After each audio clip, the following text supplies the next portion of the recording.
Ako lang ba? Pero nung bata ko, hindi ko talaga hilig talaga yung body wash. Para ako nalalagkitan sa kanya, pero moisturizing pala yun. Para mas moisture yung ating balat. Kaya nung nakita ko yung ads ng Safeguard, is talaga napaisip talaga ako na oo nga no, para hindi naghihiraman ng sabon yung mga tao sa bahay. Or kaya naman kapag may bisita ka, hindi ka mahihiyang magpaligo. Kasi aminin natin, may mga sabon tayo na ginagamit natin sa muka or sa mga ibang bahagi ng ating katawan na ayaw din nating ipagamit sa iba.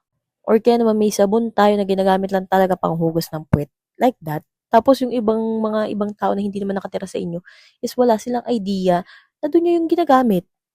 That's why I decided na bumili ng ganito sa bahay. Para nang sa gano'n, in case man po na maubusan din kami ng mga bar soap, is meron din kaming pang-cleanse talaga ng aming katawan, which is moisturized na siya. May time kasi na nakakalimutan ko minsan mag-lotion. And I'm very thankful kasi merong ganitong product.